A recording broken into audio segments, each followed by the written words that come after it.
Okay, good morning. Good morning, everyone. Thank you so much for being here. Again, good morning. My name is Angela Westhoff. I'm the president and CEO of the Maine Healthcare Association. On behalf of the 200 long-term care providers we represent statewide, it is my absolute pleasure to welcome you to the 22nd annual Remember Me photography exhibit and recognition ceremony. It is so wonderful to see so many of you here today and to be together for this event. We often refer to Remember Me as the best day of the year for the Maine Healthcare Association. This especially rings true this year as we welcome together from all corners of the state, both here in the room and those watching at home via live stream, for the common purpose of honoring each of today's award recipients. It doesn't matter how old we are, where we're from, or what we do for a living, we all know someone like you, a cherished adult who has had a positive impact on our lives. And to those joining us today to celebrate that special person in your life, thank you for being here. I think that we all have someone to be thankful for, whether it's a parent, spouse, teacher, mentor, or confidant, who has made all the difference in our lives. That's what today's ceremony is all about. Celebrating, giving voice to, and honoring the remarkable accomplishments of our residents in long-term care. This program has been around for 22 years. Including today's 32 distinguished recipients, we have honored a total of 765 deserving individuals over the 22-year span of the program. Yeah, that's wonderful.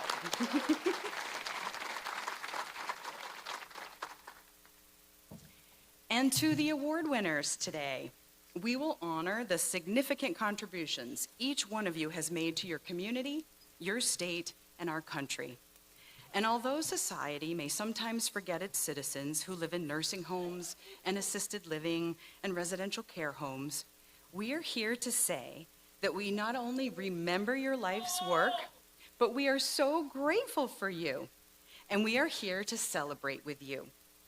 You represent a generation who understands adversity and how to rise above it.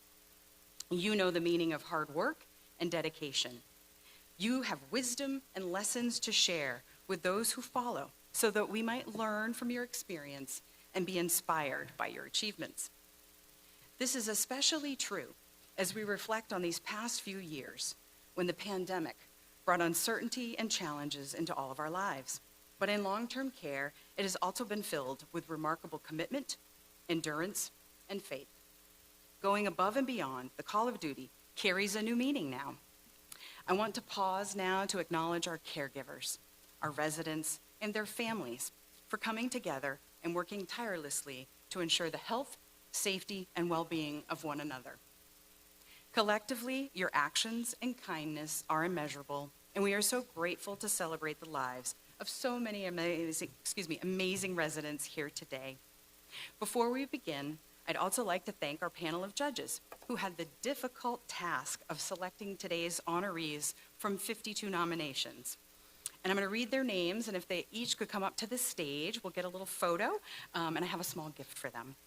So with John Brodigam, who is the Public Policy Advocate for Legal Services for Maine Elders, Sarah O'Sullivan, Director of Sales and Development, Scarborough Terrace, an MHCA board member, and Maureen Booth, Education Program and Conference Coordinator at the Maine Healthcare Association. Please come forward. Thank you. Thank you.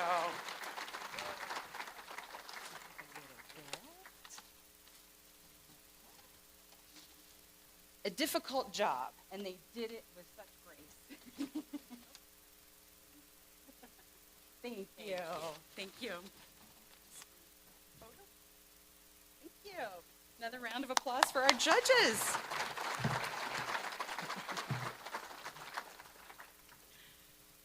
The judges felt so strongly about the significance of each person's experience that they also chose to recognize 20 residents with honorable mention awards. In today's program, you'll see their biographies along with the 32 honorees. Congratulations to all of these amazing individuals. Each recipient of an Honorable Mention Award will receive their certificate in the mail, along with several copies of the Remember Me booklet. Finally, I call your attention to our generous sponsors for their financial support that makes today's celebration possible. In addition to our annual sponsors, we thank the following organizations. And if you have a representative here today, please stand to be recognized, and we'll do one round of applause at the end. I'll clue you in when that happens. Okay, the event sponsor, Guardian Pharmacy of Maine. Our program book sponsor, Piper Shores, Preferred Therapy Solutions, and Westgate Center for Rehabilitation and Alzheimer's Care. Today's live stream sponsor is DLTC Healthcare, Bella Point. The refreshments were sponsored by the MHCA Workers' Compensation Fund. Decorations and flowers, sponsored by Schooner Estates Senior Living Community. The music, the lovely trio, was sponsored by Dirigo Pines. The Achievement Awards, sponsored by Maine Veterans Homes. Our supporter sponsorship, Scarborough Terrace. And we have an additional sponsorship from the Power of Care campaign. So how about a round of applause? Thank you. Thank you.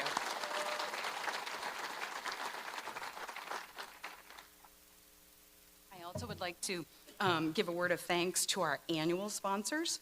We have a premier patron sponsor, Cisco. Platinum sponsors include Cross Insurance and Medline, and our gold sponsor, again, Preferred Therapy Solutions. Thank you. One last round of applause.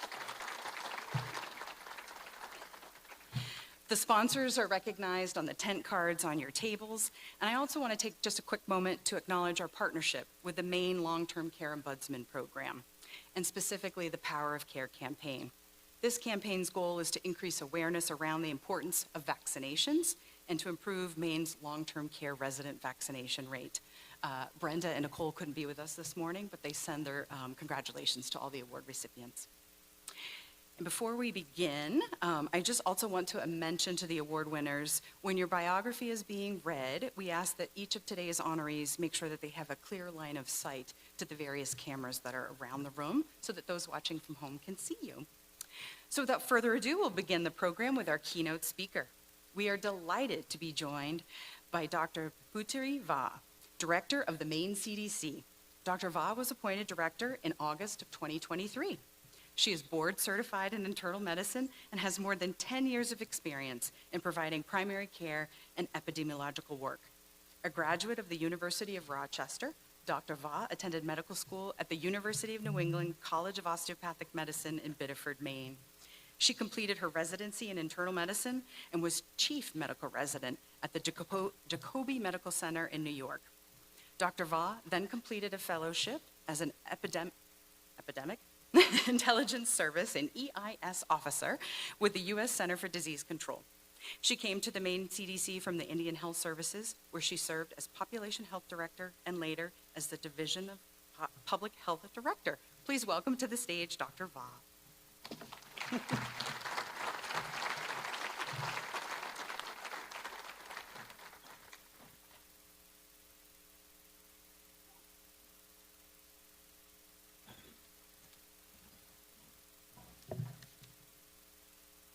I am much, much shorter than Angela. Thank you so much for inviting me here today to be able to be a part of this, to be a witness in such a beautiful ceremony, and kudos to the musicians over there. I love that introduction, walking in and hearing that. I can't tell you enough. As I was sitting there and listening to Angela speak and looking around across the tables and seeing the faces, it's really heartwarming. So this is an understatement when I say I am honored to be able to welcome you all to the 22nd annual Remember Me program. As Angela said, I am Dr. Va, and I work at the Maine CDC. And at the Maine CDC, we promote health across a lifespan, across families, across generations, and across communities. And it's been an honor to work with partners here in the room today to make sure that we continue to protect families and friends that are gathered here today.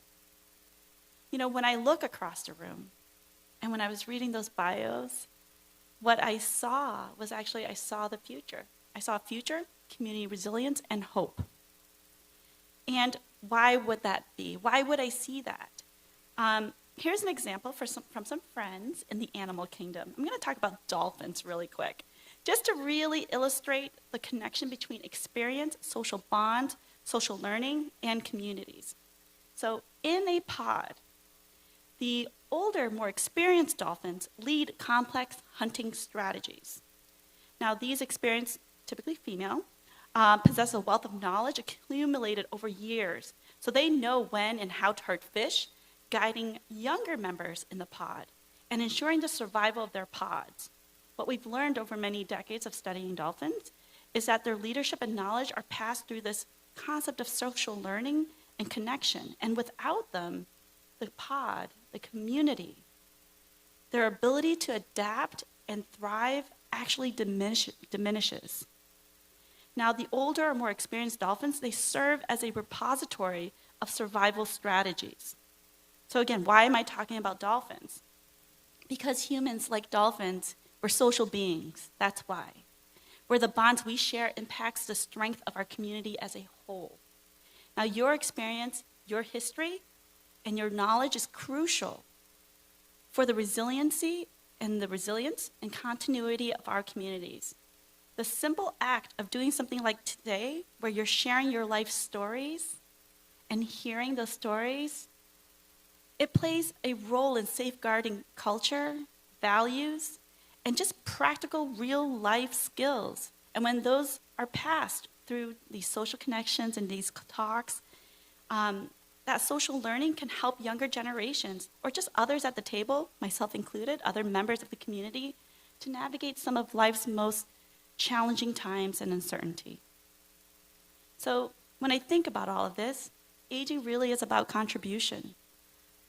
It's an accumulation of wisdom that, when shared through stories, the simple act of just being around a table, becomes a pillar of community resilience, ensuring that communities remain strong in the face of adversity. So when I look around the room, I see many things. All of you are exceptional for the lives that you are leading. In addition to your professional and civic contributions, you are, as Angela mentioned, mothers, fathers, grandparents, relatives, friends, teachers, neighbors. It's so heartwarming to see so many of you gathered together today. Now, to my exceptional audience, you really illustrate a collective impact on our communities. So when I read through those bios, oh my gosh, there's so many amazing things. You got war heroes, nurses, teachers, scientists, physicians, artists, musicians, poets, lawyers, public health professionals. I will call out, I believe there was a a Maine CDC alumni in that Remember Me pamphlet. And then just more honorable professions and folks that have done so much in volunteer roles or just being community members. We know that you have spent many years building our state and country. We honor your time, wisdom, and contributions. We may never know your sacrifices as great as the ones that you have made, but I do know the vital role you play and continue to play, not just for the past, but for reshaping a resilient, adaptive, and hopeful future. Again, your contributions are the foundation upon which strong, connected, enduring communities are built. I want to take this time to thank you all, to the long-term care residents and their families who have traveled both from near and afar for this occasion. We should also thank the nursing homes and assisted living facilities that nominated the residents, and our judges earlier who went through the efforts and reading all those different nominations to receive these lifetime, well-deserved achievement awards. And as we recognize the efforts of the facility staff to get their residents prepared and transported to the event, I want to make sure we thank them as well. And last, I want to acknowledge the staff at the Maine Healthcare Association for their ongoing commitment, advocacy for those that they care for in long-term care facilities across Maine. I'm glad that they shared your stories to remind folks like me that long-term care is not about just buildings and walls. It's about the people and the stories and the connections that are made. It's about caregivers and what you do to help play a part of this supportive fabric. It's about relationships, families, and, as I mentioned before, community. So most of all, this day is not about me. It's about you and your inspirational life's work. So I want to please take the time to view the exhibits of your peers, your family and friends, and I will too, and enjoy the program and be proud of this moment and this recognition. You have earned it, and I'm so honored to be here, and I can't wait to listen to all the stories. Thank you so much.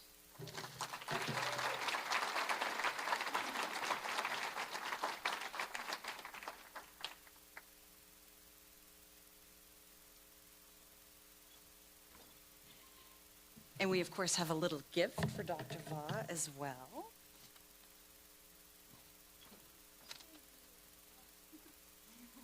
Round of applause for Dr. Va.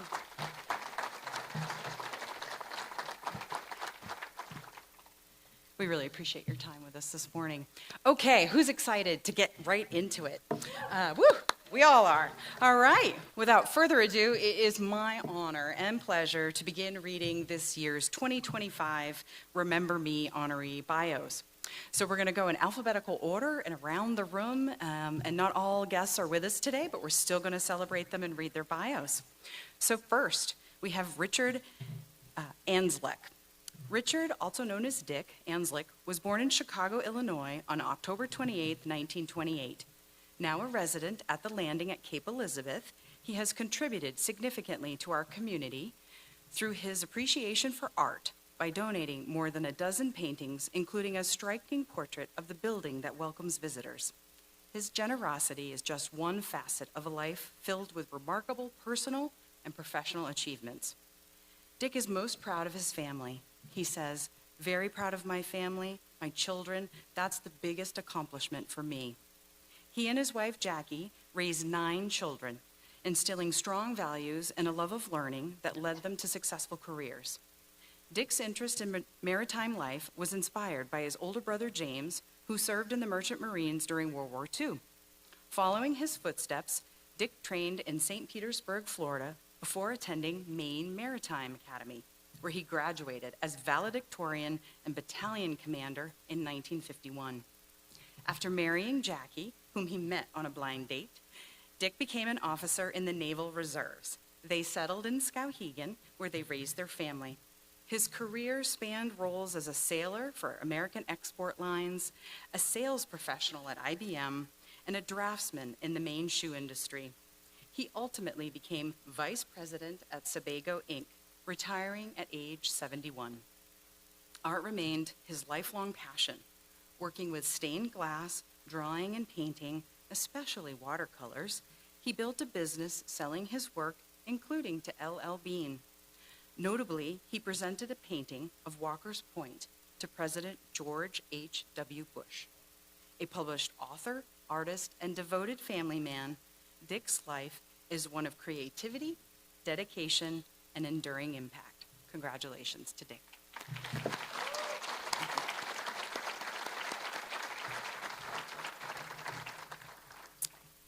And next, we have Ava Barnfather from the Wardwell in Saco. Born in 1922 in New Haven, Connecticut, Eva's life story is of perseverance and service. Raised by her great-aunt and uncle in West Springfield, Mass., on a street lined with railroad families, trains played a central role in her early life. Committed to education, Ava worked at Sears Roebuck and a doctor's office while earning her BA in History and Education at American International College. After graduation, she sought teaching jobs across New England and New York, but was repeatedly denied due to her gender. Undeterred, she became a stewardess for American Airlines during World War II. Eva later earned her MA in Education Administration from AIC and became the first female vice president of West Springfield High School. Her career included roles as a service representative for AT&T, a junior high social studies teacher, internal suspension teacher, and a director at the Work Opportunity Center, helping developmentally disabled adults secure employment. Married for 61 years to Charles, also known as Sam, the couple settled in Maine in 1999, where Eva's passion for people rooted. She co-founded Community Harvest, launching programs like the Harvest Cafe and the Knoll Diner, which now serves over 550 people annually. She also started a summer lunch program for children and other initiatives that continue today. Eva has volunteered with Caring Unlimited, SMCC, South Congregational Church, River Tree Center for the Arts, and the York County Child Abuse Council. Her many honors include the 2015 Model of Positive Living Award, the 2018 Joel Stevens Community Spirit Award, and Paul Harris Fellow recognition. Still active and thriving, Eva cheers for the New England Patriots. Reflecting on her life, she credits her volunteers, saying, "Whenever honors come, they come because of them standing beside me." Congratulations.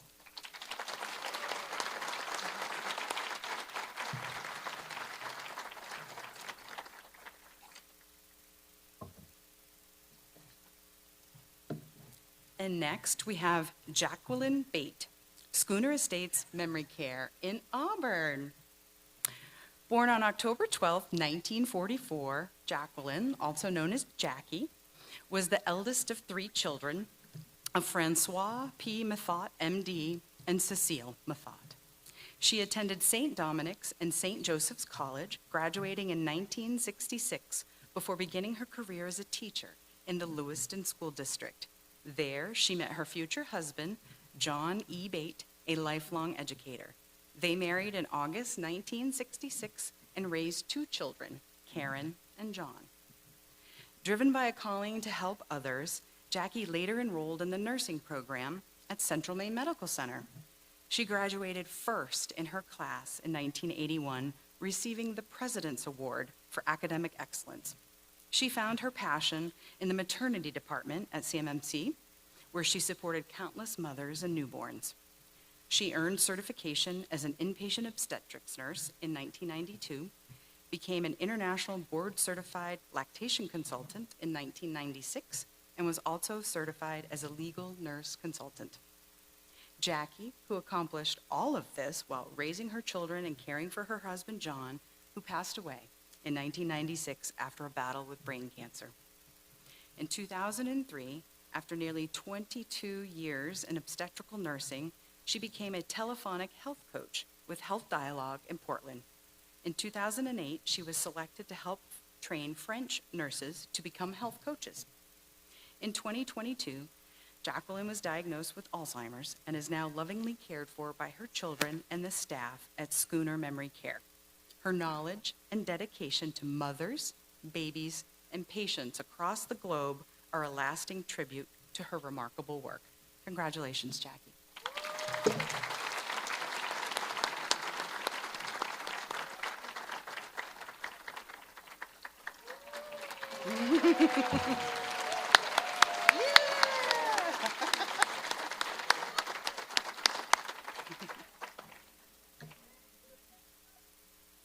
Aw, congratulations. That's wonderful. And next, we have Pearlie Bean, Northern Light Continuing Care, Lakewood in Waterville. Pearlie was born on January 28, 1942 in Skowhegan, Maine, into a home grounded in hard work, service, and respect for others. After graduating from Waterville High School in 1959, he worked night shifts of log drives at Scott Paper to pay for college. He graduated from Thomas College in 1962, married his sweetheart, Suzanne, and began teaching high school social studies and a business course in Jackman. Following his time in the classroom, Pearlie worked as a business manager and was later appointed the first director of the Waterville Public Housing Authority. Working with 5 commissioners, he helped develop a program to provide affordable housing for low-income and older residents. In 1971, under his leadership, the 7-story senior living complex, Elm Towers, opened. When new residents expressed anxiety about the move, Pearlie shared his home phone number and invited them to call with any concerns. He later served as director of the Maine Affordable Housing Alliance at the Department of Economic and Community Development, and then as community development director in Madison for 14 years. Pearlie also served on numerous boards, including the Salvation Army, Somerset County Jail Committee, Waterville Zoning Board, Seton Village, Lakewood Inland Hospital, and KV CAP. In 2004, he was honored by the Maine legislature for over 40 years of public service across all levels of government. Despite personal hardships, including the loss of 2 unborn children and battles with 3 cancers, Pearlie remains deeply grounded in his faith. He continues to serve as Lakewood's resident council president, encouraging others to connect, participate, and live fully. Pearlie's kindness, humility, and lifelong dedication to his community have left an enduring impact on Waterville and beyond. Congratulations.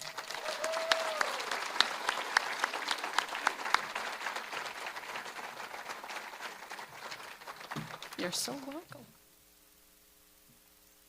Thank you. Jean Bilodeau, Pinnacle Health and Rehab at North Berwick. Jean was born on January 6, 1954 in Sanford, Maine, the youngest of 3 girls. Born with an intellectual disability, then referred to as a learning disability, her parents enrolled her in the Hawthorne School, which served children with learning and physical disabilities. Though she sometimes felt she didn't fit in, Jean always dreams of graduating alongside her peers at Sanford High School, wearing a cap and gown and walking across the stage at the Memorial Gymnasium. After completing her time at Hawthorne, she began working at Sprague Electric Company, where she remained a dedicated employee for 28 years. She trained other employees and became a trusted member of the team, yet she never let go of her dream. Determined to earn her high school diploma, she surprised everyone by walking into Sanford High School and enrolling herself in adult education classes. She worked during the day and attended night school, eventually earning her GED. On graduation night, family, friends, and coworkers cheered as she crossed the stage. Her lifelong dream was realized. The celebration continued with a standing ovation at Muzam Tavern. Following Sprague's closure, she worked as a housekeeper at Greenwood Healthcare until a hip fracture ended her employment.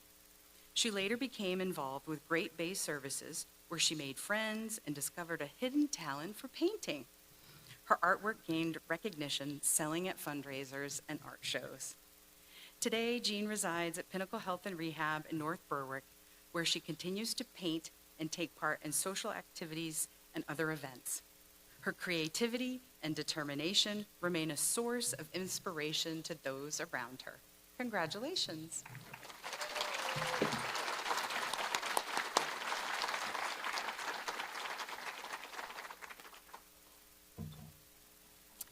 And next, we have Linwood, also known as Woody Carville, Dirigo Pines, Orono. Linwood Leland Woody Carville was born on August 20th, 1931 in southern Maine, the son of a machinist and a school teacher.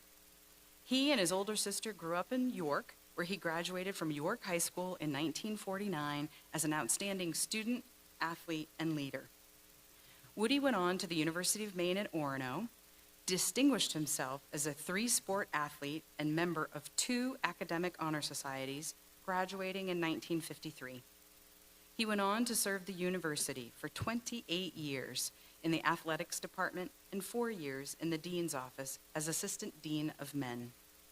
He worked tirelessly across campus life and summer sports clinics, the faculty athletic board, and as advisor to Senior Skulls, and with the M Club Board of Directors, where he served as treasurer.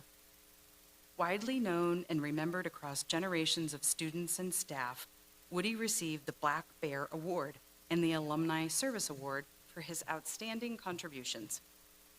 In 2001, Woody was inducted to the University of Maine Sports Hall of Fame as a student athlete, coach, and administrator. His commitment to supporting students is honored annually through the Senior Achievement Award, given in his name to a graduating football player. Woody also served in the U.S. Army Reserve, retiring in 1984 as a full colonel and recipient of the Legion of Merit Award. Deeply committed to Orono, he served as a director of the Orono Old Town YMCA, treasurer of the Volunteer Rescue Squad, and chair of the school committee, and charter member of the Orono Land Trust and Kiwanis. In retirement, Woody and his wife Jean traveled extensively, but always returning home to the community they loved. Congratulations to Woody.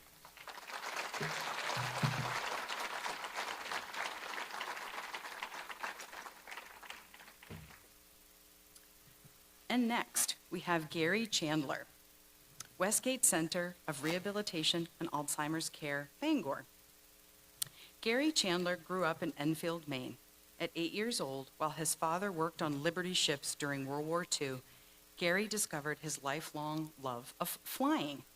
When his father returned home and became a private pilot, Gary began flying too. So small at the time that he needed a pillow behind his back to reach the pedals.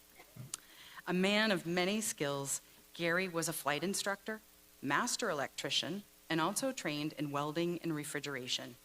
He taught himself plumbing and mechanical work and even built his own home, laying every brick in the foundation, mixing his own cement, and crafting a beautiful fieldstone fireplace in the living room. As a master electrician at the Bangor base, he was often called on to troubleshoot what others couldn't fix. Coming from humble beginnings, Gary developed an unmatched work ethic.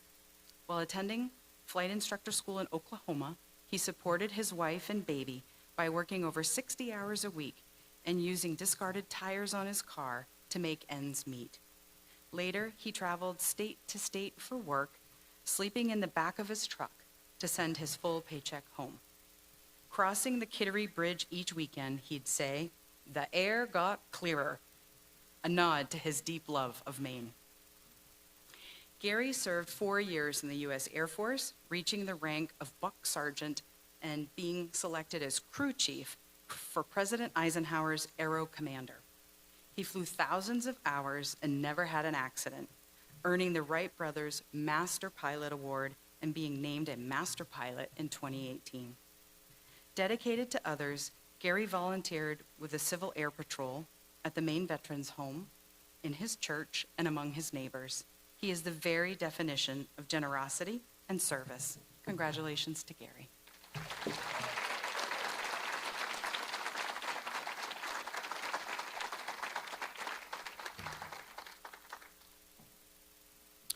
And next, in memoriam, we will honor Cecil, also known as Jim Clark, Breakwater Commons, Rockland. Cecil was born on October 31st, 1922 in Solon, Maine, the sixth of 9 children raised in a 4-room converted garage on a small family farm. His father worked for Maine Central Railroad while his mother raised the family. Cecil started school in 1928, a year before the Great Depression, walking a mile to school, often backwards to shield himself from the bitter wind. Though not a natural student, he loved French and history and earned the DAR Daughters of the American Revolution Award while working part-time at a paper mill. He graduated high school in 1941. After briefly seeking work in New York City, Cecil returned to Maine. Following the attack on Pearl Harbor, he enlisted in the Army Air Corps in January 1942, inspired by his fascination with airplanes. He was stationed at Fort Preble and later assigned to the 101st Massachusetts National Guard Squadron, flying anti-submarine missions. He served overseas in France, supporting combat photo mapping missions. Cecil earned multiple honors, including the World War II Victory Medal, European African Middle Eastern Campaign Medal with 2 battle stars, and the Good Conduct Medal. During his service, he also found his lifelong Christian faith, which guided him ever after. In 1941, Cecil married Evelyn, whom he met on a bus, and together they raised 5 children. He served 20 years in the Air Force, retiring as a master sergeant, then worked at the Pentagon before settling in Warren, Maine. There he became a minister at Glen Cove Bible School, a probation officer for the Maine State Prison, and a founding pastor of South Hope Community Church. Having passed at 102, Cecil remains a celebrated figure whose faith and lifelong service continue to inspire those who know his story. Thank you.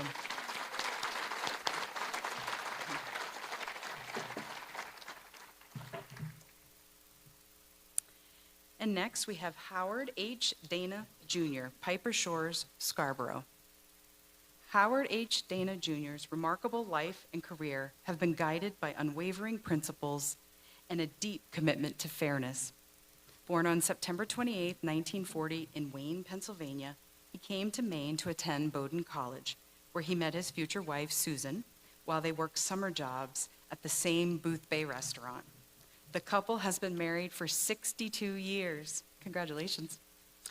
After graduating in 1962, Howard earned both his law degree and a master's in public administration from Cornell University in 1966. He returned to Maine and practiced law at Verrill and Dana in Portland from 1967 to 1993. That year, he was appointed to the Maine Supreme Judicial Court, serving with distinction until retiring in 2007. Howard's belief that all Americans deserve access to the courts was shaped by early volunteer legal work in law school and at the Cumberland County Legal Aid Clinic. He became a lifelong champion of civil legal aid, helping Pine Tree legal assistants prevail in the landmark U.S. Supreme Court, Maine versus Tubot. Close enough? My apologies. In the 1980s, he co-founded both the Maine Bar Foundation and the Volunteer Lawyers Project, transforming access to justice in the state. He also helped launch the Justice Action Group in 1995 and served on the Maine Commission on Legal Needs. At the national level, President Reagan appointed Howard to the Legal Services Corporation in 1981, where he resisted political pressure to help preserve federal legal aid funding. His professional legacy is honored through the Howard H. Dana Jr. Award and the 2015 Muskie Access to Justice Award, recognitions of a life devoted to equal justice for all. Congratulations.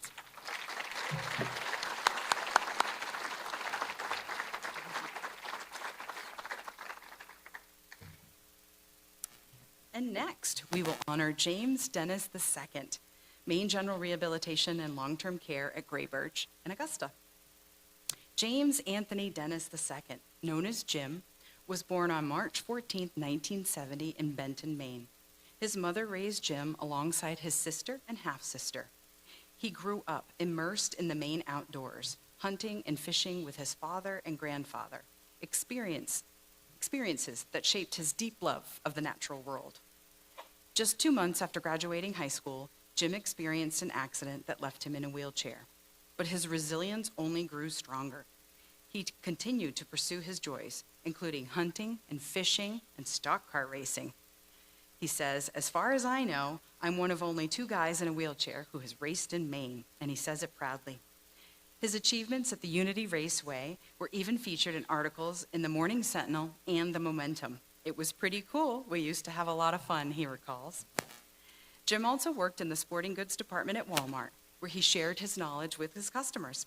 Later, he started a small home business applying vinyl lettering to race cars, which merged his love for racing with his creative side. While he admits he misses being more independent, Jim is grateful for what he can do and embraces life with a can-do spirit. "The day after I came home from the hospital, I was out hunting," he says. That determination remains with him to this day as he continues to enjoy the outdoors, attend races, and lend a hand to others in his community. Jim's true grit lies in his outlook, a mix of gratitude, grit, and humor. He sees life and others through a lens that always finds the good and the joy in every moment. Congratulations.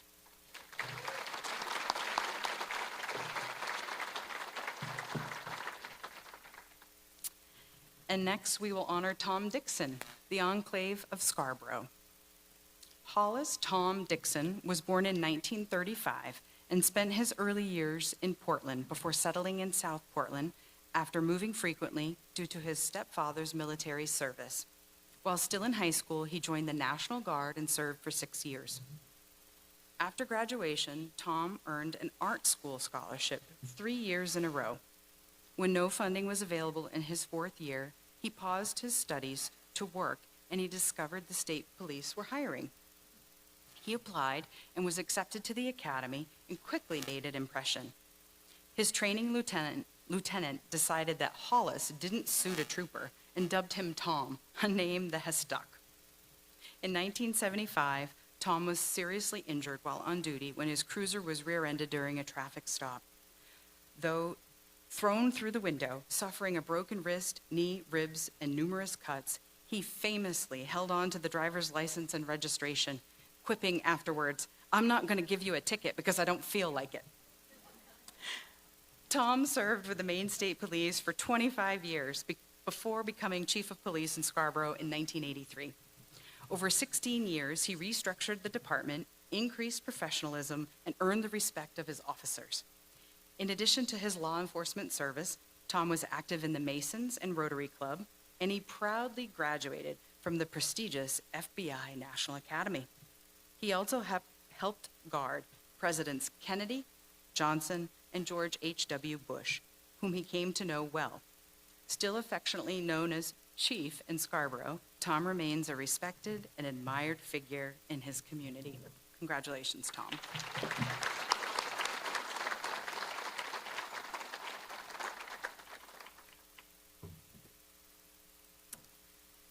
And we will honor in memoriam Rosemary Donovan, Maine Veterans Home, Bangor. Born in 1924 in Minnesota, Rosemary Donovan was the youngest of 11 children. Orphaned by age 10, she found strength in the care of relatives and later by helping maintain a family's home in exchange for room and board. A determined student, Rosemary graduated from Loyola High School in 1943 and pursued her dream of becoming a nurse at St. Catherine's College in St. Paul, inspired by a photograph of her aunt in uniform. After becoming a registered nurse, she began her career with a deep sense of purpose. In 1951, Rosemary joined the Navy during World War II, following in her brother's footsteps. Stationed at the Navy Hospital in San Diego, she cared for returning service members and formed lifelong bonds with fellow nurses through around Maine in 1970. Rosemary's commitment to service extended well beyond her nursing career. She volunteered with military organizations, her church's Women's Council, delivering the Eucharist to nursing homes, and at the Attic, a thrift shop benefiting Catholic schools.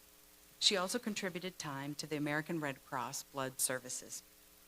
Even in her 90s, Rosemary remained active, playing cribbage, learning blackjack, and enjoying bingo. She was a proud resident of Maine Veterans Homes, embodying determination and joy. From early hardship to lifelong service, Rosemary's life is a powerful example of perseverance and heart. Congratulations.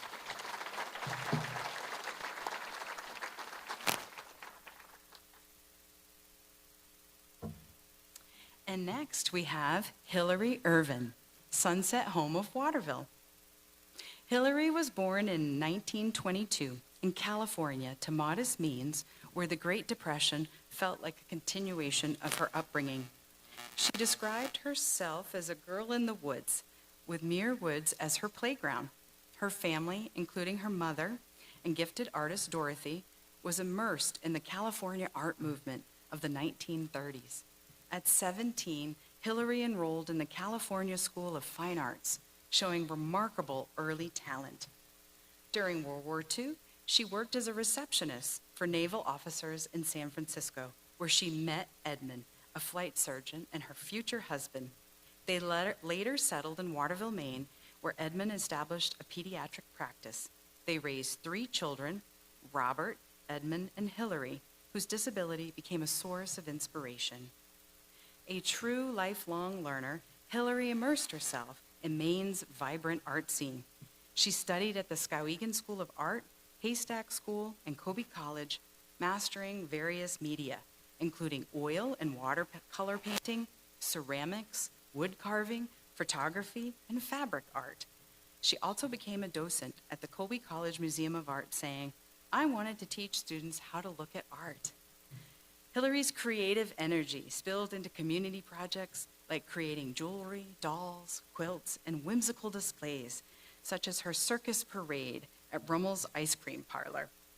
In the 1980s, she shifted her focus to fabric art. Her quilt, the American Bison Spirit Heritage, was selected as Maine's submission to the Great American Quilt Contest for the Statue of Liberty's bicentennial. Her hand-painted clothing, bold and conscience-driven, was even modeled in New York and Chicago. Now 102, Hillary resides at the Sunset Home in Waterville, still keeping her art, paper, and colored pencils close at hand. Congratulations, Hillary.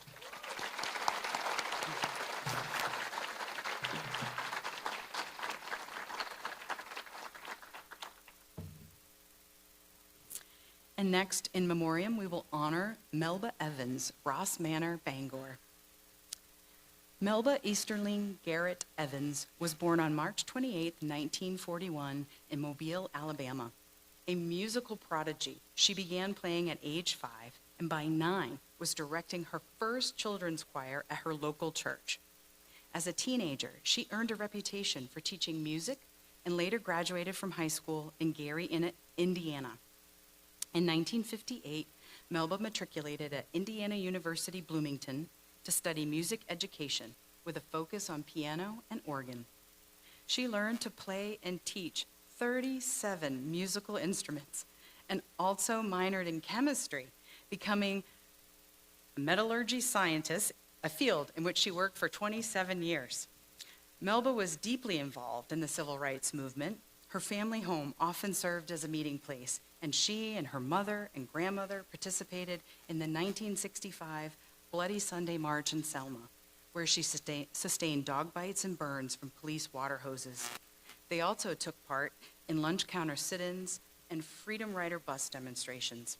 In 1955, Melba was among the musicians who participated in the multi-day funeral viewing of Emmett Till.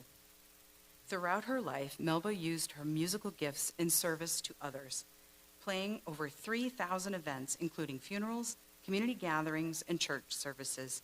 She taught hundreds of students through private lessons and volunteered in schools, nursing homes, and hospitals.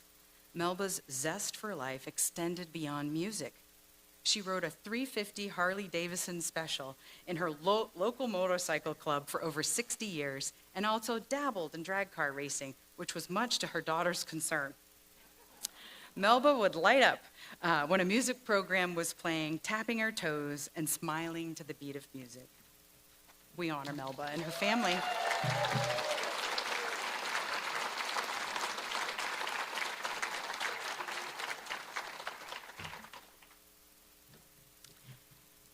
And next we have Patricia I, RN, from Bangor Nursing and Rehabilitation Center in Bangor. Patricia Irene I was born in 1933 and raised in Milo, Maine, alongside her mother and brother. From an early age, she knew she wanted to become a nurse. After high school, she pursued her calling at the University of Maine, graduating as a registered nurse. After marrying her husband, Ralph, a U.S. diplomat, the couple traveled extensively with their 4 children. Pat volunteered wherever they lived, a clinic in Burma, an Indonesian hospital where she taught English, and a Swiss hospital specializing in head injuries. These experiences exposed her to both suffering and the urgent need for better nursing practices. In the 1960s, Pat returned to the U.S., volunteering in hospitals in Northern Virginia and Hawaii, where she supported patients through a pioneering hospice program at St. Francis Hospital. By 1981, her family had returned to Maine, and Pat approached Eastern Maine Medical Center with the idea of creating a hospice program. When they declined, she turned to St. Joseph's Hospital, where she partnered with Sister Romuald to launch their hospice program. Initially a volunteer, Pat was eventually hired by the hospital. "I never even thought it was a possibility to be paid," she said. Sister Romuald proudly introduced her as the hospice nurse. When institutional changes threatened the program's future, Pat followed an inner calling to establish her own hospice. In 1994, she founded New Hope Hospice, which she funded and led with her heart and conviction until her retirement at age 83. For her pioneering work, Pat was honored by the Indonesian ambassador and the Maine Hospice Council. Her impact is lasting. Because of Patricia I, hospice care in Maine is what it is today: compassionate, courageous, and deeply human. Congratulations.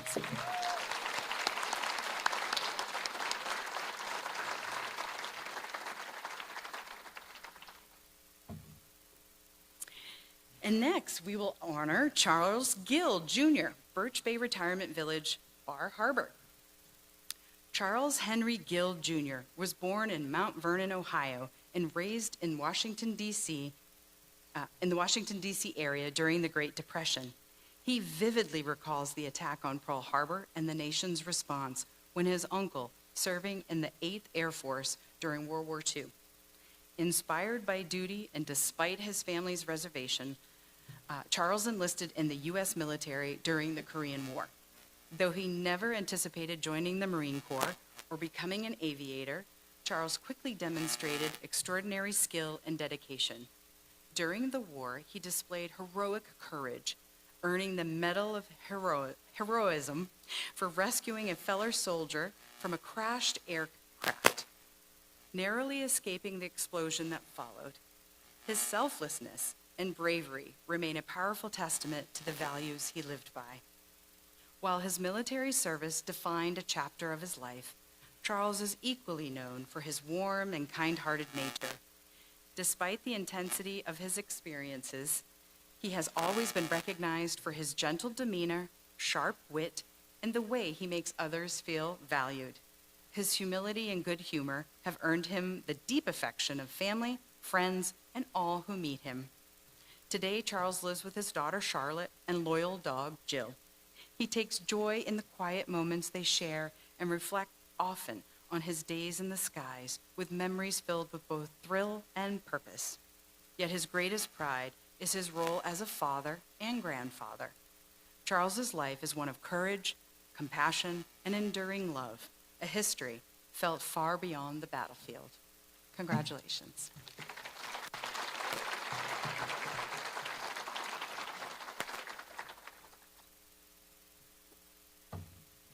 And next, we will honor William Huntoon, Market Square Healthcare Center, South Paris. William, also known as Bill, is a modern-day hero whose life has been dedicated to service. Raised as an only child in Londonville, Vermont, he spent his youth playing football and dreaming of becoming a firefighter. After high school, he joined the Fire Academy and became a firefighter and EMT with the Burlington Fire Department. It was while responding to a fire that he met his future wife, Brenda. They married in 1998, and their son, William Jr., was born the following year. In 1999, driven to do more, Bill enrolled in a 2-year paramedic program in New York City. While awaiting his final certification, the events of September 11, 2001 unfolded. Bill and his entire class were called to respond. He spent 2 harrowing weeks at Ground Zero, an experience that left an indelible mark. Bill returned home and continued his work as a firefighter, EMT, and paramedic, eventually serving as fire chief for the last 4.5 years of his 21-year career. In 2019, he also completed the police academy and served simultaneously as fire chief and police officer. He was always ready to answer the call. After retiring in 2021 and moving to South Paris, Maine, Bill became a team manager at Abbott Labs during the COVID-19 pandemic. In 2023, he suffered a stroke and moved to Market Square in 2024. Today, Bill leads coffee groups, teaches cribbage, and serves as vice president of the resident council. He recently led a 9/11 remembrance ceremony, opening space for others to share their emotions. Stoic yet caring, Bill is a quiet force of strength, empathy, and authenticity. Congratulations to Bill.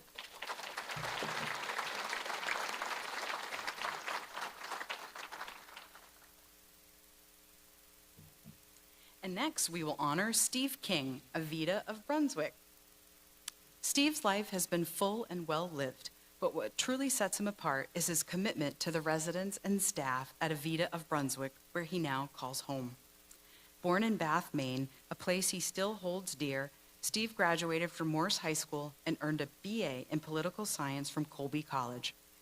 After college, he enlisted in the U.S. Army and was sent to attend German school, but his plans shifted when he was deployed to Vietnam. There he served in communications and intelligence and proudly notes he never fired a shot. Following Vietnam, he finally made it to Germany, where he attended language school, skied, traveled, and enjoyed the culture and the beer. After returning briefly to Maine, Steve set off for Mexico in his VW Bug to learn Spanish. There, he met his wife, Sylvia, to whom he has been married for over 50 years.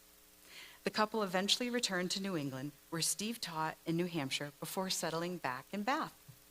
Steve's career in education included 20 years at West Bath School, moving from 6th grade teacher to principal. He later worked at the Governor Baxter School for the Deaf and the Department of Conservation on Mackworth Island. It was during this time that he discovered his love of poetry. Since moving to Avita in 2023, Steve has become a steady, uplifting presence. He co-leads the poetry project with the engagement team, writes poems about staff and residents, and fosters connection through humor and heart. His warmth, wit, and creativity make him a beloved member of the Avita community. Congratulations, Steve.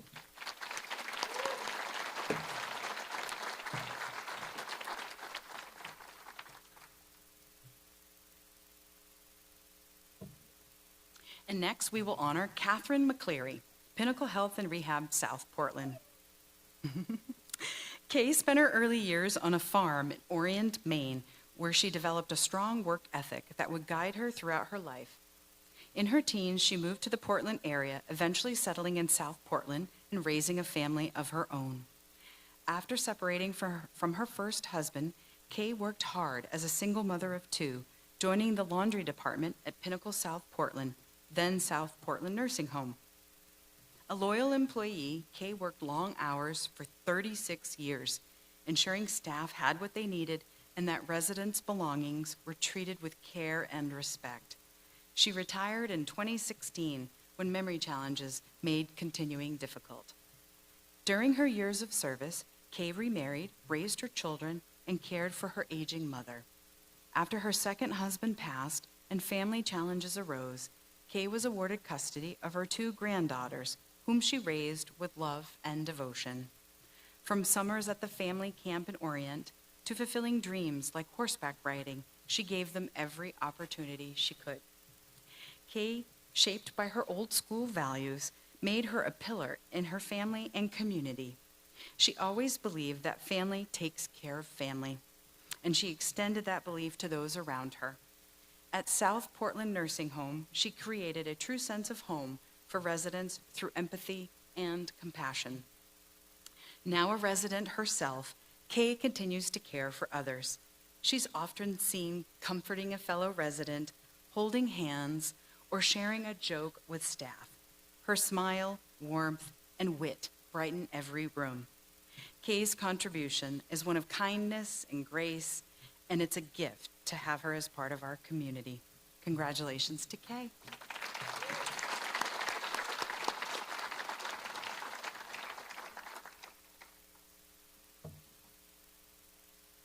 And next, we will honor Harmon Maddox, Maine Veterans Homes, Scarborough. Harmon Roscoe Maddox, known as Ross, began his life of service at age 17 when he enlisted in the U.S. Navy through the Buddy program. Born and raised in Boothbay Harbor, Maine, Ross enjoyed the coastal lifestyle with his twin brother Sewell and older sister Audrey. Together, they enjoyed swimming and boating in the tight-knit maritime community that shaped his values of resilience and hard work. Ross specialized in mine warfare, teaching at advanced naval schools before deploying to Vietnam, where he served as patrol boat captain in the Mekong Delta. He led over 160 combat missions under intense enemy fire, earning 2 Bronze Stars, a Purple Heart, and a Navy Achievement Medal. On one mission, despite being wounded, Ross took control of his damaged patrol boat, returned fire, and saved his crew, an act that exemplifies his courage and leadership. While serving, Ross married Donna, and later, in 1974, Kathleen Wilson of Glasgow, Scotland. He proudly raised 2 children, Angela and Ross John, balancing military life with fatherhood. After 31 years of Navy service, Ross retired in 1987 and returned to Booth Bay as harbor master, where he oversaw harbor operations and maintained safety for local and visiting mariners. His duty led him to attend the Maine State Police Academy and train as a reserve police officer. He also mentored his grandson, Christopher, sharing maritime knowledge and skills such as knot tying, rope splicing, and crafting ornaments, ensuring his love of the sea lived on. From his heroic military career to his mentorship and community contributions, Ross's legacy of courage, resilience, and selflessness is an inspiration. Congratulations.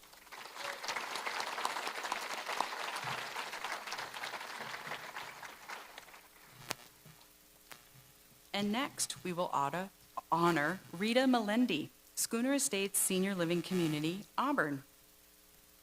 Rita Melendi was born on October 12, 1939 in Jay, Maine, the 7th of 8 children in a family rich in faith and generosity. Though modest in means, from an early age, Rita showed leadership, being elected president of both her junior and senior high school classes, as well as the Glee Club.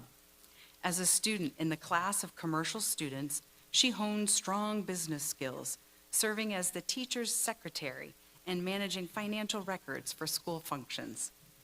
With no means to attend college, Rita proudly graduated from the School of Hard Knocks, learning all she could through every job she held. She began her career as a bank teller and followed her husband, Ron, a military serviceman she first met when he was her student teacher. Rita later worked in medical offices as a billing manager, a certified medical assistant, and a consultant for new physicians. Eventually, she and Ron opened the Wine and Cheese Gallery in Rockland. Her passion for politics led to positions with the Speaker of the Maine House and the Clerk of the House. From 1981 to 1994, Rita served 6 consecutive terms in the Maine House of Representatives, chairing key committees on housing, corrections, and economic development, and contributing to health, transportation, and marine resource policy. Rita has long championed volunteerism, serving on boards, including the Maine Association of Retirees, the Hospice Council of Maine, and the Northeast Health Association. In 2022, she and Ron moved to Schooner Estates in Auburn. There, she founded the Sunshine Support Group, which is tenant-led and dedicated to caregivers and families navigating Alzheimer's, extending her lifelong mission of service and support for others. Congratulations, Rita.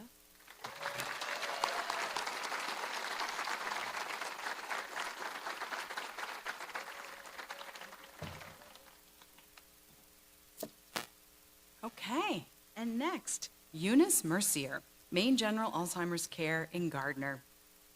Eunice was born on May 2nd, 1933, and has spent a lifetime serving the Gardner and Augusta communities. Her remarkable 40-year career as the Augusta Public Health Laboratory for Medical and Environmental Testing demonstrated her courage and her expertise. She handled specimens containing tuberculosis, Legionnaire's disease, and HIV with confidence and skill. "I was never afraid," she says. "I knew how to handle the material." Eunice worked closely with the Maine CDC and attended national conferences at the CDC headquarters in Atlanta. She was also an advocate for women's health at Augusta's first family planning clinic. A skilled outdoors woman, Eunice once spent nearly 2 months hiking alone across Maine's mountain to conduct spruce budworm testing. She collected air quality samples from mountaintops, lived off the land with a fishing pole in her hand, and fondly recalls hiking Mount Katahdin's Knife Edge Trail. That's impressive. Woo! An active member of the Maine State Employees Union, Eunice was named Member of the Year in the 1990s and served on the PERS Board of Trustees. After retirement, she continued serving her community as a volunteer at the Augusta Food Bank. Her lifelong love of gardening began with her mother, who taught her to identify flowers. Her favorite, the violet, symbolizes modesty, steadfastness, and wisdom, all qualities that describe Eunice perfectly. Her home was known for its vibrant gardens, including a special place for visiting dogs. She generously shared clippings and inspiration with all. Now a resident at the Alzheimer's Care Center in Gardner, Eunice remains a leader in the resident council, still reading voraciously and planting daffodils and tulips at 91. She continues to face life with fearless curiosity and grace. Congratulations, Eunice.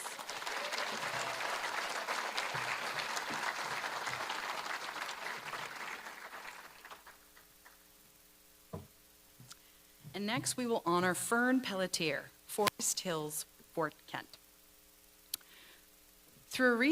Though a recent addition to the Forest Hill community, Fern has already touched countless hearts with her warmth and unwavering faith. Born in 1932 in Baker Brook, New Brunswick, Fern faced a life-altering challenge at age 7 when she contracted polio. Confined to her bed for 7 years, she displayed extraordinary courage and strength, ultimately defying the odds to stand and walk again, a defining moment in her remarkable journey. Music became a source of joy and purpose for Fern, who often played piano in a small chapel near her childhood home. It was there she met the love of her life, Gildo Pelletier. Together they raised 3 children, Diane, Richard, and Robert, nurturing a home filled with love, faith, and a strong sense of community. Known affectionately as Mama Fern, she became a mother figure to many. Her kitchen was a welcoming haven, famous for her Italian sandwiches, homemade pies and donuts, and always filled with love and laughter. Even amid life's trials, including the heartbreaking loss of her husband and son within a year, Fern's faith never wavered. Her grace in grief and continued generosity have inspired all who knew her. After 16 years at Mountain View, Fern brought her light to Forest Hill. Her enduring kindness, positivity, and deep-rooted spirituality continue to uplift our community. Fern Pelletier exemplifies the spirit of Remember Me by living a life shaped by compassion and service. Congratulations to Fern.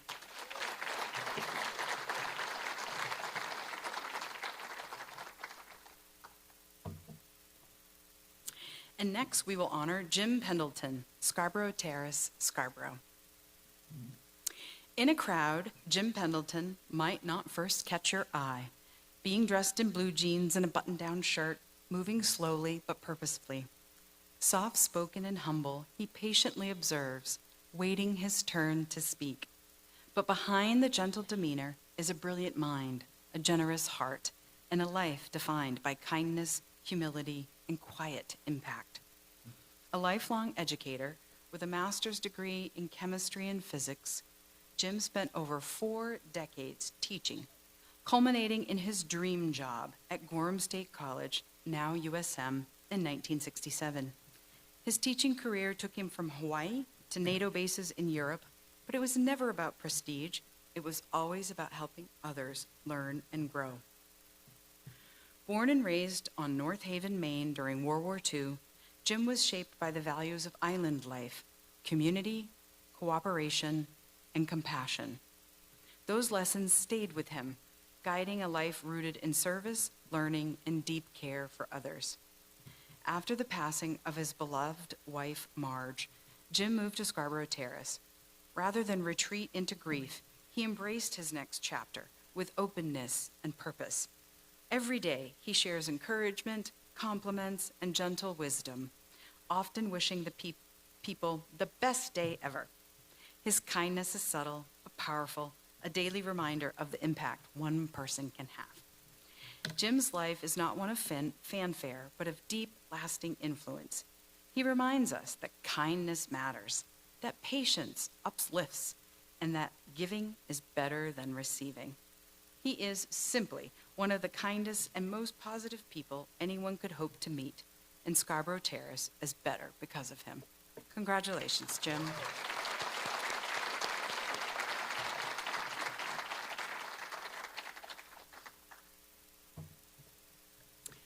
And next, we will honor Karen Pennell, East Point Assisted Living, Machias. Karen Pennell was born on May 10, 1944 in New York, and has faced life's challenges with quiet strength and grace. After losing her mother to breast cancer and her father to a stroke, Karen herself was diagnosed with breast cancer in 2007. In 2017, she underwent a mastectomy and was later diagnosed with B-cell lymphoma. Today, she is a 5-time cancer survivor. How about a round of applause?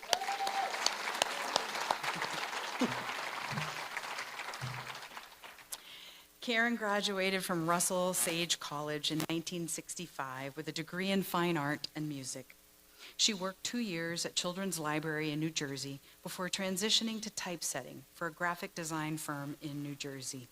In 1976, she moved to Maine with her son Jeff, where they bought a farmhouse and raked blueberries to pay property taxes.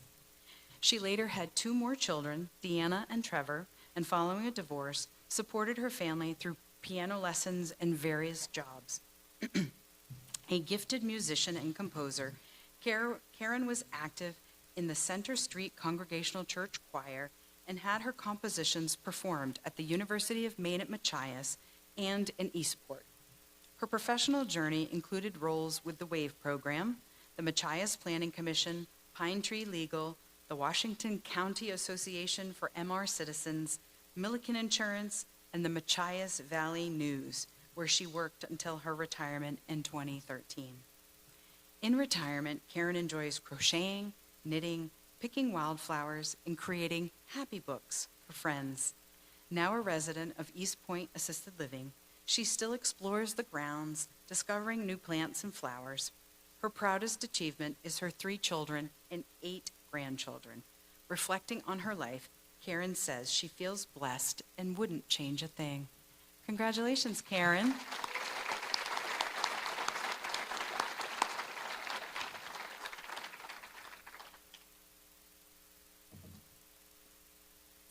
And next, we will honor Brenda Reed, Barron Center, Portland.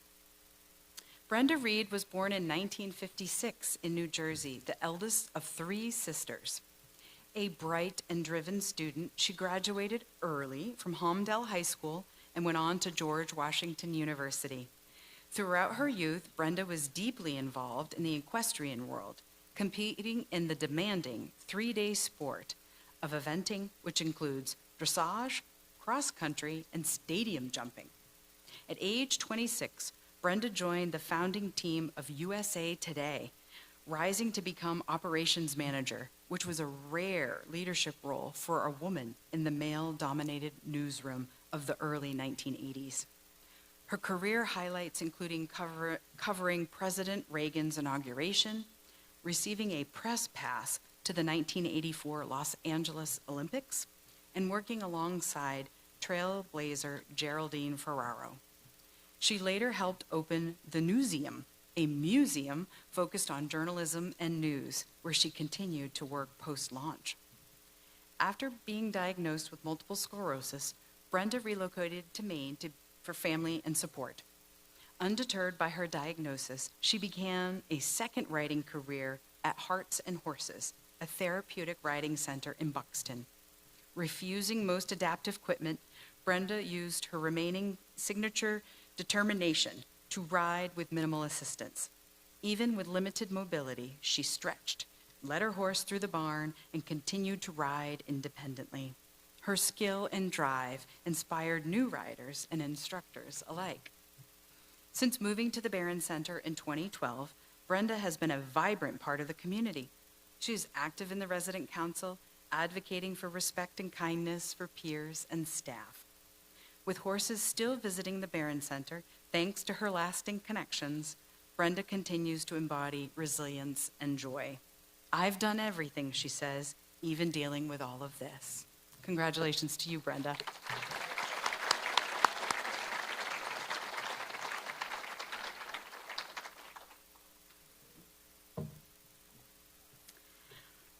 Susan St. Mary, Bay Square at Yarmouth. Susan St. Mary was born on December 7, 1944 in Shaker Heights, Ohio, and has been touching lives ever since. She earned her undergraduate degree from Wellesley College and went on to receive her medical degree from Northwestern, driven by a deep calling to help others. She settled in Freeport with her first husband and young son, Robert. Shortly after, she divorced and a few years later married her husband, Jonathan. Around the time she moved to Freeport, she started her pediatric nephrology and general pediatric practice in Yarmouth. It was here that her reputation for compassionate, joyful care took root. To Sue, medicine was never just a job. It was a lifestyle centered on making a difference. She often brought her work home, dedicating extra hours to calls and paperwork to ensure her patients received the best care. Known for making appointments fun, she still keeps a puppet on hand to bring smiles to those around her. For over 40 years, Sue saved and improved the lives of countless children across the region. Along the way, she built a strong network of colleagues and friends who continue to admire her motivation and her warmth. Outside of work, Sue and Jonathan, married for nearly 40 years, loved boating along Maine's coast. She also found joy in singing proudly in the local choir and in retirement, volunteering with her caring therapy dogs, Allie and Jack, at local healthcare facilities. Now a cherished resident at Bay Square, Sue remains active and influential. She can often be seen walking her labs, visiting with friends, and sharing insights during nursing meetings. Her wisdom, kindness, and vibrant spirits continue to uplift the entire community. Susan's record of care and connection is nothing short of remarkable. Congratulations.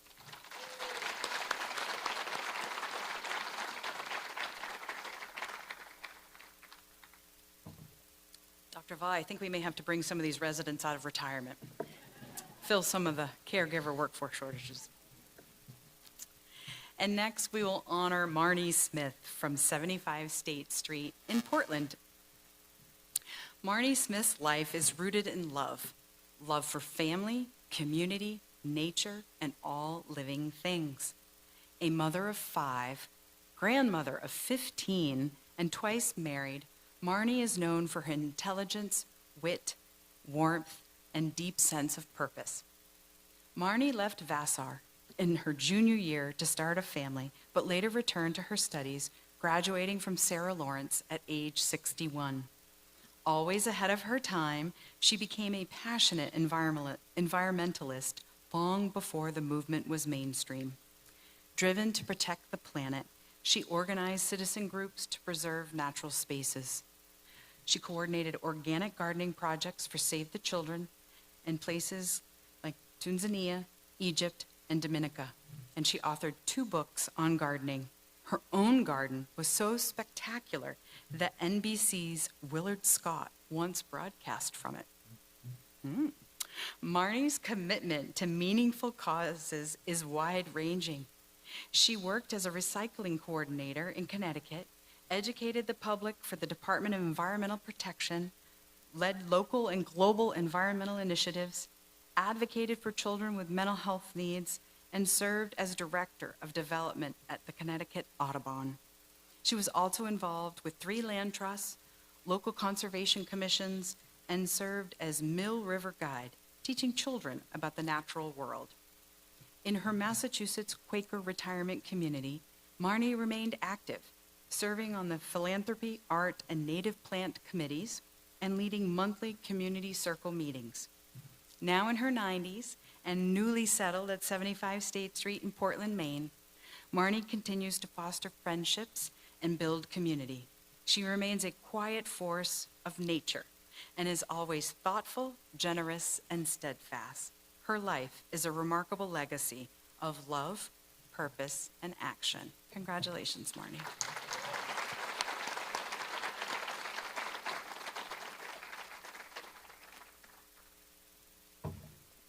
And next, we will honor Robert Takash, Maine Veterans Home, Augusta. Dr. Robert, also known as Bob, his life is a powerful example of resilience, ambition, and service. Born in Ohio on August 2nd, 1935, to Hungarian immigrants, Bob didn't speak English until age 5. and grew up sleeping on the other side of the wall from the jukebox in his parents' restaurant. Despite humble beginnings, he excelled as valedictorian, class president, and later a Boston Marathon runner in 1978. He earned his medical degree from Case Western Reserve and joined the Public Health Service with the Coast Guard during the Vietnam War. Serving in Alaska, Bob became a captain and earned his pilot's license to reach remote villages, delivering babies and providing critical care where few others could. Inspired by his early internship, Bob later pursued ophthalmology, completing a residency in Charleston, South Carolina. He moved to Maine and became a trailblazer, performing the state's first laser retinal detachment surgeries. For 25 years in Waterville, he earned a reputation as a skilled surgeon and deeply caring physician. At 48, Bob welcomed his daughter, Jessica. They moved to Hawaii, then Oregon, before returning to Maine, where Bob practiced medicine another 15 years. His beloved retreat on Messalonskee Lake has brought his family joy for over 50 years. Outside of medicine, Bob is an avid musician, karaoke fan, and gardener. Now a resident of Maine Veterans Homes in Augusta, he continues to inspire those around him with his remarkable story and unwavering spirit. From a boy who couldn't speak English to a medical pioneer, Dr. Chuck's life is a true American success story built on grit and excellence. Congratulations.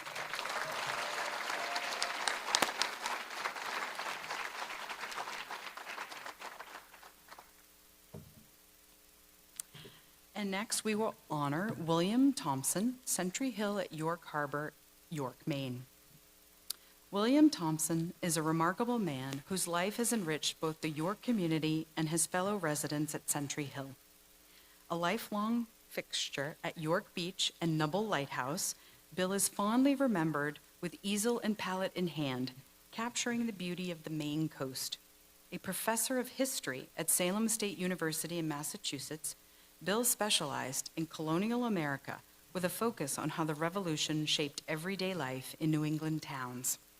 He is the author of 20 books and has contributed to 8 documentaries, including the legendary Lighthouse series featured on PBS, Discovery Channel, and the Learning Channel. He also collaborated with musician Tim Janis on a series of historical CDs featuring Bill's narration of stories, poems, and events. A stalwart advocate for lighthouse preservation, Bill worked closely with the Coast Guard and lighthouse keepers to document and share their history. As artist in residence at Nubble Lighthouse, he sold over 200,000 prints of his paintings, with proceeds supporting the lighthouse preservation. Bill remains deeply involved at Sentry Hill, leading painting classes, music listening parties, and historical discussions. One of his favorite stories is that of the Flying Santa Claus, a tradition started in 1926 by Captain Bill Wincap, who, after being saved by lighthouse beacons in the fog, began a yearly airdrop of Christmas gifts to lighthouse families. That tradition continues today, thanks in part to Bill's storytelling. With countless accolades for his work, Bill remains most proud of his contributions to the Nubble Lighthouse and the legacy he's helped preserve. We are honored to have him as part of the Sentry Hill community. Congratulations to Bill.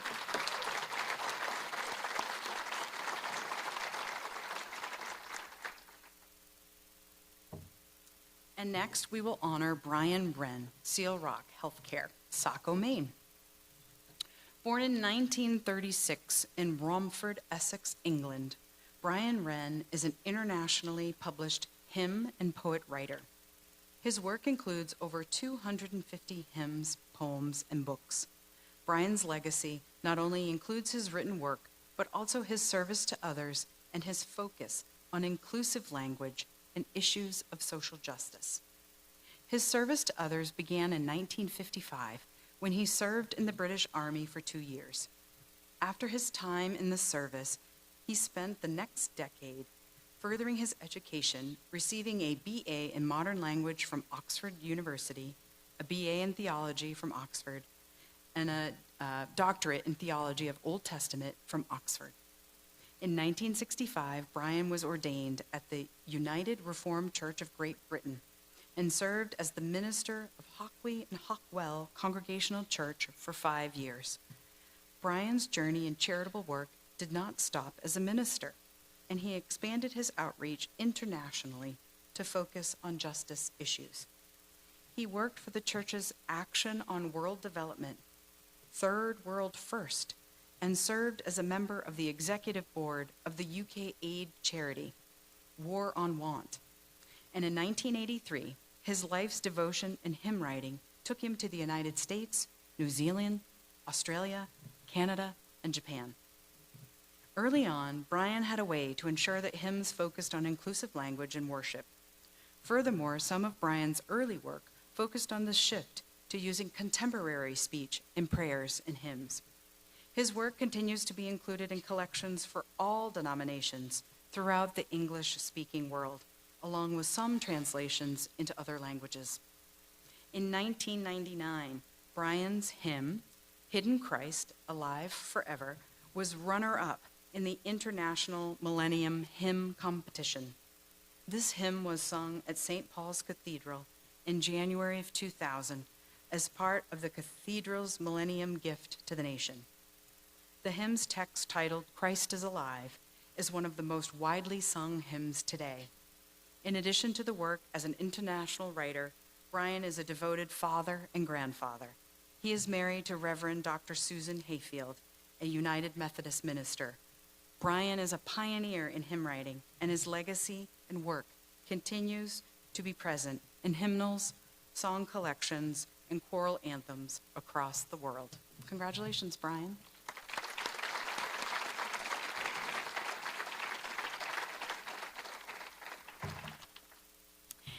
And next, we will honor Jim Young, Fallbrook Commons, Portland, Maine. Coming of age in segregated Baltimore in the 1940s and 50s, Jim Young was moved by the injustice around him. Guided by a strong sense of empathy, he took early action to advocate for integration at his local Methodist church. While attending Johns Hopkins University, he joined his youth group in efforts to demand change and educate older members of the congregation, marking the beginning of a lifetime of principled action. After graduating, Jim studied theology at Boston University, where he met Kathleen, a nursing student he fell in love with at first sight. Following their graduation, the couple moved across the Northeast for Jim's United Methodist Church assignments before settling in Bangor, then Portland, Maine. Throughout the 1960s, Jim remained deeply engaged in social justice. He worked with groups like the NAACP. He organized local and national marches for civil rights and peace. And in 1968, he was appointed to the Governor's Task Force on Human Rights by Governor Ken Curtis. Over the years, Jim developed meaningful relationships with political leaders, from Margaret Chase Smith to Angus King, but speaks just as warmly of volunteers who ran food programs or organized community events. None of it, he says, would have been possible without Kathleen, who supported his work and fielded countless calls over the years. Not everyone agreed with his stances, but Jim takes pride in a life lived according to his convictions. He and Kathleen raised 2 children, Marianne and Jay.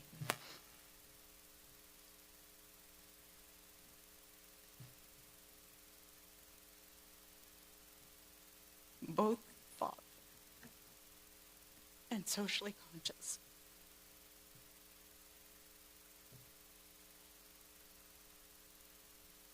Now, 62 years into marriage, reflecting on a life of activism and service, Jim offers just 4 words. It was worth it. Congratulations.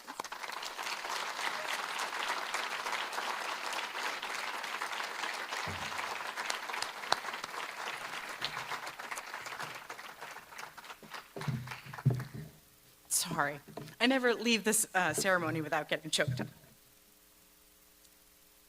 that concludes all of the residents. Have I missed anyone here today? Okay. All right. We're coming to the end. I know you've sat so quietly and patiently as we got through all of those. Okay. So thank you. Thank you for listening and attending this year's celebration. How about another round of applause for all of this year's amazing, amazing award winners.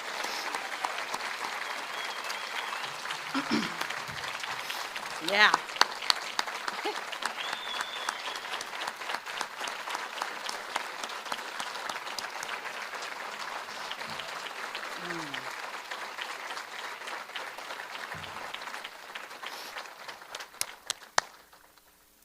Congratulations to everyone.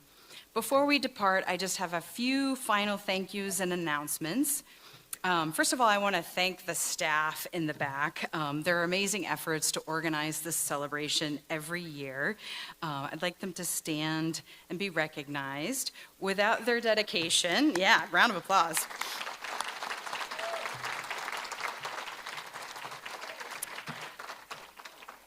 Every year I get to say I have the best team, and I truly mean it. They love this event. I love this event. It's just so heartwarming. But this happens to be the last Remember Me award ceremony for Lori, who is retiring at the end of this month. I guess we have to allow that. So Lori, would you please come forward and accept a gift from the team?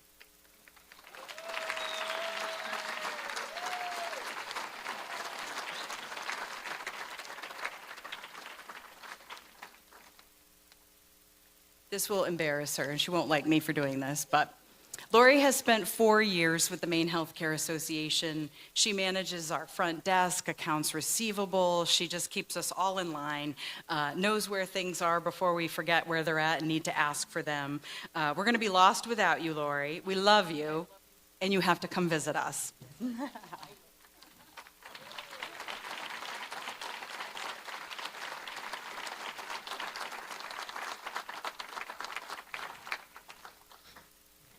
Okay.